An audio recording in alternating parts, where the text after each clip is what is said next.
British সাময়িকী the ইকোনমিক্সের বিচারে ২০২৪ সালে সেরা দেশের তালিকায় উঠে এসেছে বাংলাদেশ।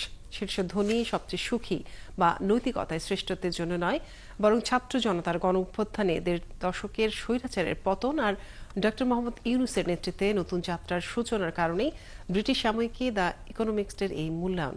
আরও জানাচ্ছেন মির্জা ইমতিয়াজ।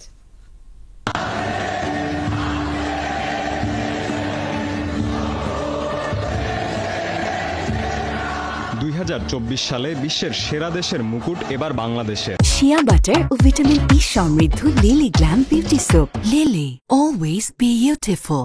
ব্রিটিশ সাময়িকী দ্য ইকোনমিস্টের বিচারে বাংলাদেশের এই মূল্যায়ন। কিন্তু কিভাবে বর্ষসেরা তালিকায় বাংলাদেশ?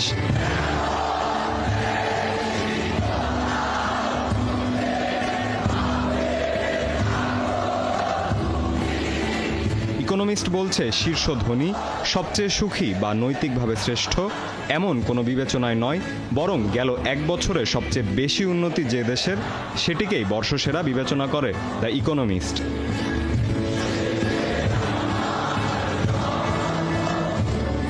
সেরা দেশ বাছাইয়ে এবার নিজেদের মধ্যে দফায় দফায় বিতর্কে লিপ্ত হন ইকোনমিস্টের সাংবাদিকরা। তাদের বিচারে ছাত্র জনতার গণ অভ্যুত্থানে একটি জাতির ঘাড়ে চেপে থাকা ১.৫ দশকের স্বৈরাচারের পতন বিশ্বে এক অনন্য ঘটনা। দেশটির নতুন পথ চলায় হাল ধরেছেন শান্তিতে নোবেলজয়ী ডক্টর মোহাম্মদ ইউনূস। এটিকেও অনন্য বলছে economist. Investing in youth and supporting SMEs. তাদের মতে বাংলাদেশের নতুন পথ চলায় চ্যালেঞ্জ আছে, সেই চ্যালেঞ্জ মোকাবেলার অভিপ্রায়ও আছে। আইন শৃঙ্খলা ও অর্থনীতি স্থিতিশীল হতে চলেছে। ইকোনমিস্টের বর্ষসেরা তালিকায় এবার স্থান পেয়েছে ৫টি দেশ। দীর্ঘ ৫ দশকের স্বৈরশাসনের পতন ঘটিয়ে দ্বিতীয় স্থানে রয়েছে সিরিয়া।